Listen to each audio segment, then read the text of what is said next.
Hello, I'm Stacy Campbell, Agriculture Extension Agent with the Cottonwood Extension District in Barton and Ellis County. And I have a guest with me here today, Vipan Kumar.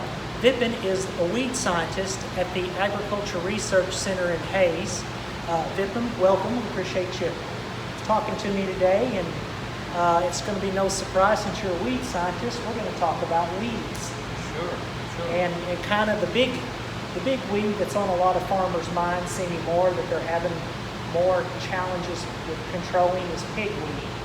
And right now we're in the greenhouse here at Hayes, and we're going to show you a few things of what, just one of the few of many things that Vipan and his weed crew are doing right now. So Vipan, we'll go ahead and let you talk about what you're doing here in the greenhouse. Hey, thanks Stacy, Yes.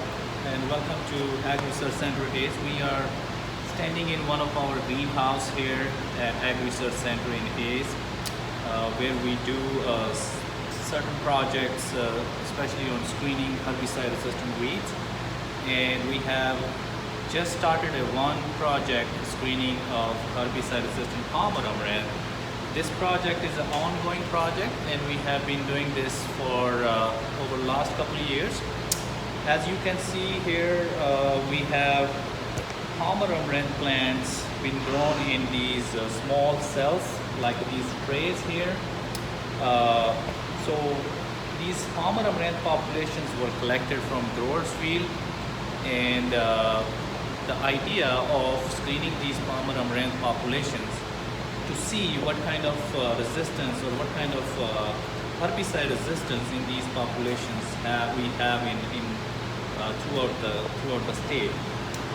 As I said, this is an ongoing project, been doing last couple of years, and we have about 200 to 250 populations from 35 different counties in central part of the state, which we collected over the years. So the part of the project here is to find out the distribution and what kind of frequency of resistant individuals in these populations. And the chemistries we have been testing is the commonly used herbicides in the state, things like 2,4-D, dicamba, glyphosate, fructose, atrazine, and even HPPD inhibitors, which our growers use in Kansas growing system. So this is just kind of the first phase, the winter project we have started like a couple weeks ago, and these seedlings you see here are ready to kind of get sprayed in a day or two, and then we evaluate these seedlings over a couple of weeks, how they respond to these chemistries under greenhouse setting, and we disseminate these results to the growers in our winter meetings this fall and probably in an early spring, so that we have an idea what kind of resistance or what kind of sensitivity response of those populations to those chemistries are. So we'll be disseminating those results in the winter meetings. Okay. So stay tuned for those growers meeting or the extension meetings Right. in the winters. And I think you may have mentioned it, I'm sorry if you did and I missed it, but I know some of these, some of the seeds, some of these weeds that are being grown here right now came from some actual farmers' fields. Yes, it does. We actually collected those from different fields. This was started in 2014. Okay. My predecessor, Dr. Phil Stallman, he initiated this project, and we have been collecting those palmer seeds every fall from different fields, not from same fields, but different fields. So we travel and kind of see where the palmer is infested fields are, and if they're producing seeds, we collect those seeds and bring them back and thresh them and clean it. So this is a process, Right. And then we kind of germinate them in these trays to make like 3 to 4 inch tall seedlings, and then we spray in our spray chamber here and evaluate these seedlings for those herbicides. Okay.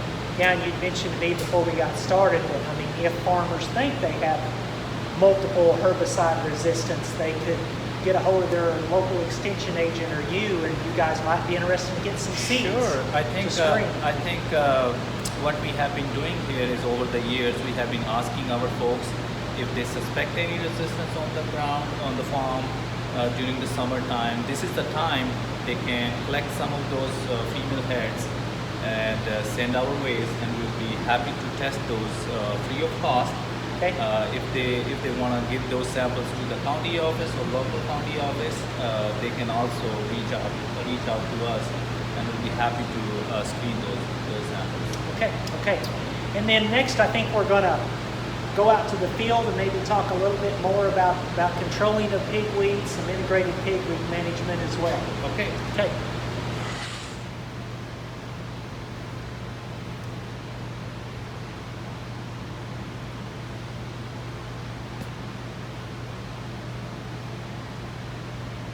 Okay, so we've moved from the greenhouse out to the field here. We're in a soybean field, and Vipan, Kumar, I'm basically going to kind of turn it over to you and let you talk some more about pigweed control, and I'll probably kind of run the camera a little bit as you talk, Vipan. Okay.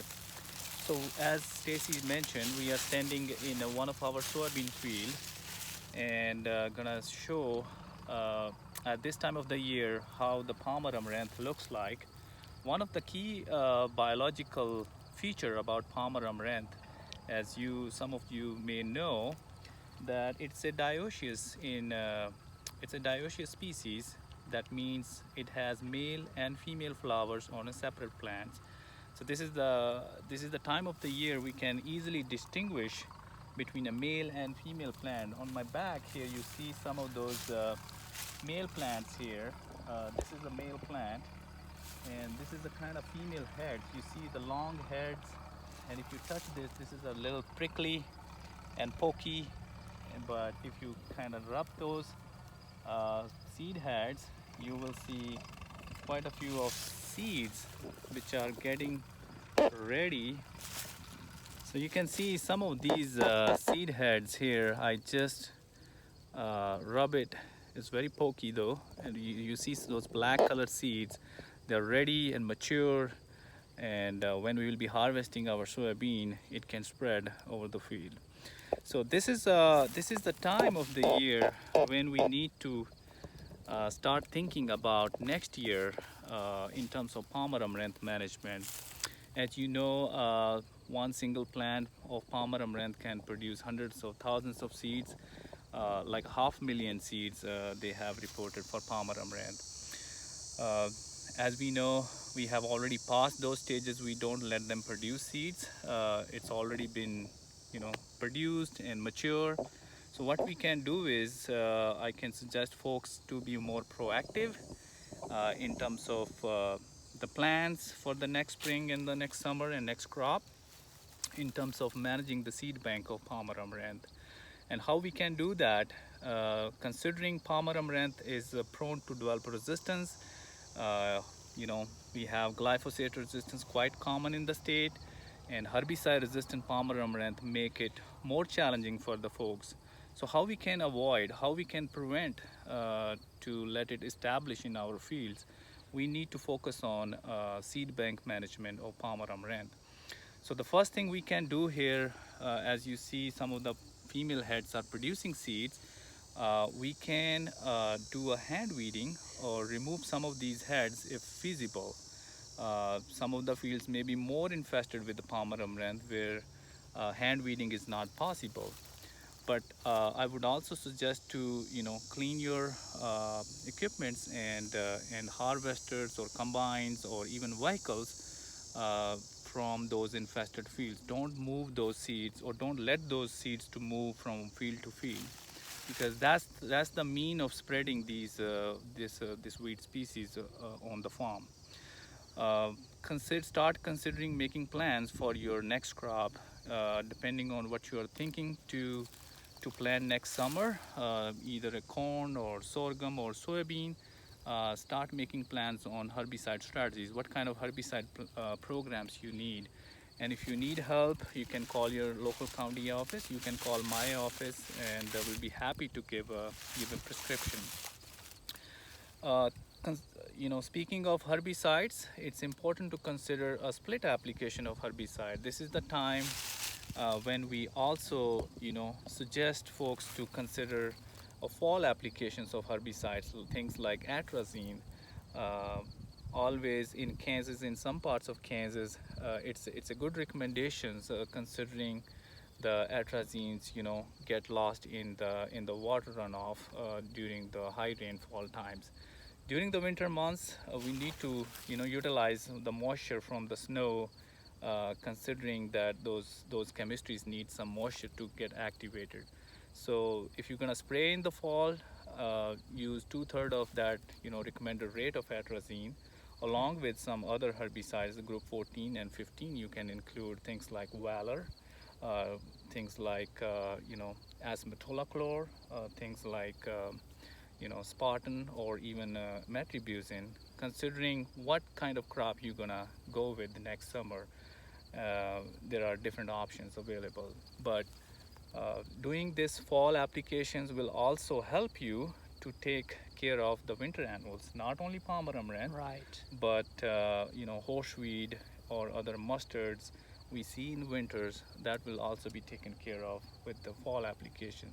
If you cannot do fall application, I recommend to go early spring applications, and then do before planting. So that split application approach is always good to kind of keep our fields clean, so that those weeds cannot get rid of all the moisture and the nutrients from the fields. And I think in the spring too, you know, even split apply as in kind of early, like you said, but then maybe right when we're about to plant, or Yes, yes, that's right. I usually recommend folks to consider like 2/3 of the rate to go early spring, and then 1/3 before planting or at the Okay. time of planting, Right. and then go with the post application, the post label herbicides. Right. Along with those herbicide strategies, as I mentioned, these palmer amaranth are developing resistance and we are getting out of herbicides.